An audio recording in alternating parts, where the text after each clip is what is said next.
Good morning, everyone. It's great to be with you today. Well, this last weekend in church, we saw in Daniel's life how we can live like followers of Jesus even when life is chaotic. Renee reminded us that in this life, there are always things that are out of our control. However, there are always things that are in our control, namely our response to what's out of control, and most importantly, when life seems out of control and chaotic, there is always one who is in control.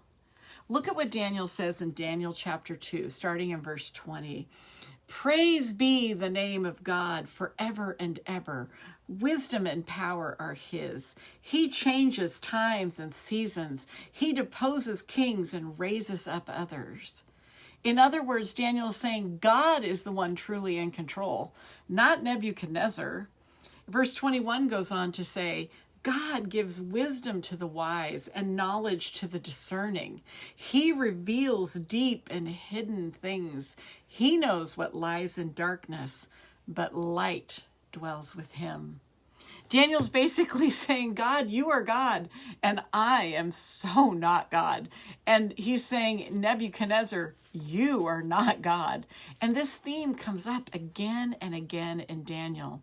It's such an important truth to remember for Daniel, but for you and I as well.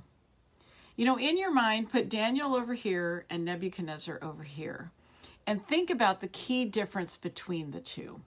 Nebuchadnezzar, his solution to everything is to exert more control. What does Daniel do? He surrenders control. Okay, now I know it's early, but it's time to be honest. Which of the two are you more like, Daniel or Nebuchadnezzar? What's your first impulse? Is it must exert more control? That's me. Or is it must exert more worry or more anger? Or is your response to surrender control? I'm always so much happier when I do this. Daniel surrenders, and it's really the turning point in the story. And here's the really good news. The same is true for us. Surrender can be the turning point in our story too. Saying, God, I can't control this person, this teacher, this thing, this addiction, this sin, this diagnosis. You find so much power and peace in surrendering the illusion of control to the one who is in control. Listen to these amazing words from Psalm chapter 95, verses 1 through 7. Come, let us sing to the Lord. Let us shout joyfully to the rock of our salvation. Let us come to him with thanksgiving. Let us sing psalms of praise to him. For the Lord is the great God, the great King above all gods. He holds in his hands the depths of the earth and the highest mountains. The sea belongs to him, for he made it, and his hands formed the dry land too. Come, let us worship and bow down. Let us kneel before the Lord our Maker, for he is our God.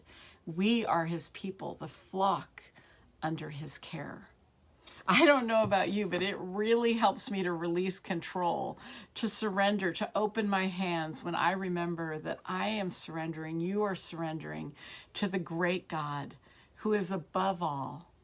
And when I remember that he watches over, that I am under his care, not under his thumb, under his care.